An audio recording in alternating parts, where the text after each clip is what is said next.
Hi, ladies and gentlemen. This is a bit of video of my lucidair GT after it was, air quotes, customized, unair quotes, by a recent severe hailstorm.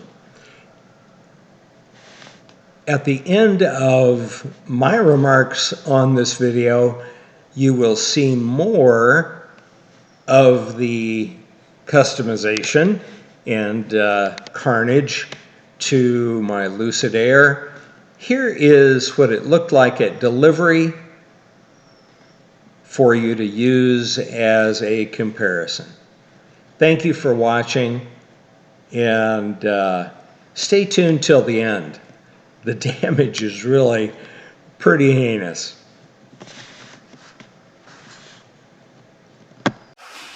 Hi, and welcome to EV Adventures Garage. I'm Rob. It's good to see you. Thank you to everyone who sent such kind words in regard to the destruction of my Lucid. It didn't used to be quite this wavy or have quite this much broken glass, but hey, it's a new style. You know, they came out with the Sapphire. I thought I'd come out with I'm naming this new version of the lucidair Grand Touring the Apocalypse. The Apocalypse version. Doesn't that sound like, you know, strong and destructive and all that masculine stuff? Anyway, so my lucidair Grand Touring Apocalypse Edition. It might need a little work. Anyway, a couple of little newsy bits. A contact of mine from Lucid headquarters in Newark, California, told me that he had some good news and bad news. The bad news was that he could not park in the front of the building in the handier parking spaces anymore because the engineers had all been more often driving test cars. And so they were all parked in those spots in front. But the good news is that he told me each and every one of those engineers' cars have, drumroll please, Apple CarPlay. So the take is that if all the engineers' cars have it, my guess is that they're working very intimately on the possible bugs involved in that, in Apple CarPlay adoption.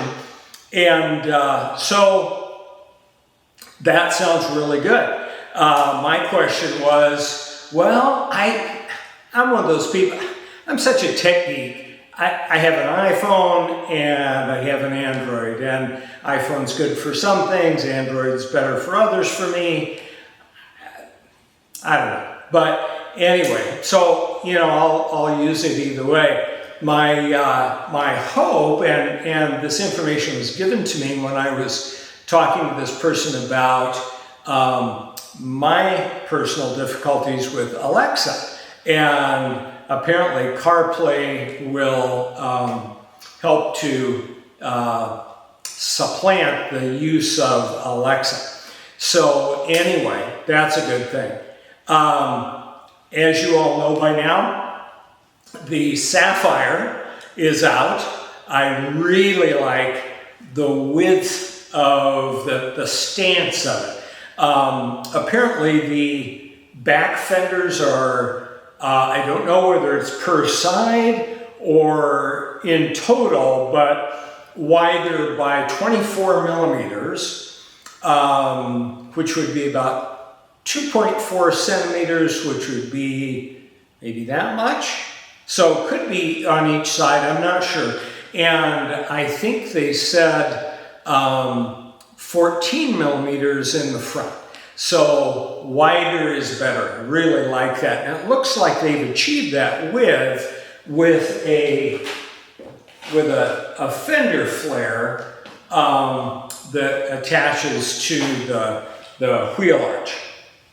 And so it's the same color as the car. What do you think about the Sapphire? The idea that the two motors in the back operate to enhance torque vectoring or slowing down the wheels on the inside of a curve so that the car corners more acutely, I think that is fantastic. I would buy it just for that if I had the money. And, but, you know, as was pointed out to me by one of the people at Lucid headquarters, it's very much a track car. And I personally, some of you out there have your racing license and things like that, and it would be great. I don't, and that's just not where I find my enjoyment. So the price of $249,000 would not, for me, be offset by the fun I would have from it. And around town, really, for me, being able to go 0 to 60 that fast would not be enough to offset the price. I've been asking those of you who have left comments in regard to my Apocalypse version of the Air GT. Thank you again, by the way. I really want this to be a community where we support each other, and man, have you guys been supportive. Thank you so much. Anyway, I've been asking, well, if they total this, what would you suggest I get? What color, what model, you know, stealth or non-stealth? So leave a comment down below as to what you think would be the best replacement for this, Lucid-wise. Now, I also had a comment from a listener that said that it would be really rather, and this person seemed to have some insider knowledge of this, I don't know, but anyway, this person had said that replacing the glass on the top would be, in other words, windshield, top glass, rear glass, would be simple. Just a matter of taking out what's there, replacing it with glass sent to the service center from the factory. Then they also said, and I found this really interesting, also said that the body panels, the painted parts, can be sent to the service center, painted, clear-coated already, and then just old panels taken off, new panels put on. Wow. So, that makes it kind of modular. You replace the modules that are damaged. And since the battery and the drivetrain and those sorts of things were not damaged, that if that could work, that would be great. What I don't want is for someone to try to take the multitude of dents out. I haven't counted them, but there have got to be hundreds. And to make these body panels smooth again, even like the cantrails up here, 1, 2, 3, 4, 5, 6, 7, and then how could you make it smooth? The other thing is matching the Zenith red paint. It has a tinted clear coat, and I would think that would be very, very difficult to match. And so, at any rate, I hope that's true. And basically, it would mean taking the entirety of the skin off the car and replacing it. But if that can be done, who knows? Let me know what you think of that. Let me know your thoughts. If any of you are watching and having some insider knowledge of those things, please let me know. It'll help me to get this car repaired or whatever.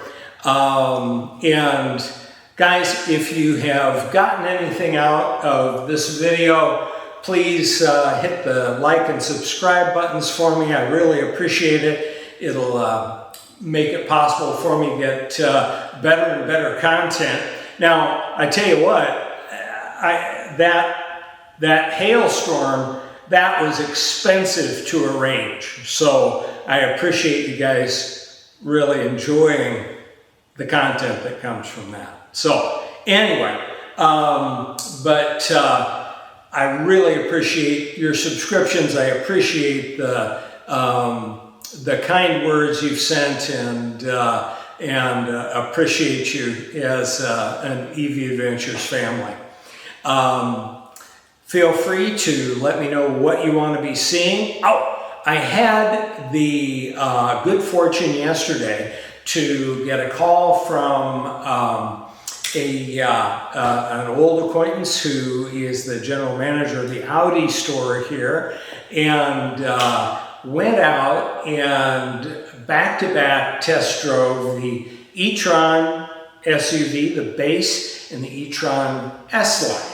And it took some good video, and so we'll have that coming up, and some interesting things about those cars. So anyway, keep watching, keep safe, and we'll see you soon.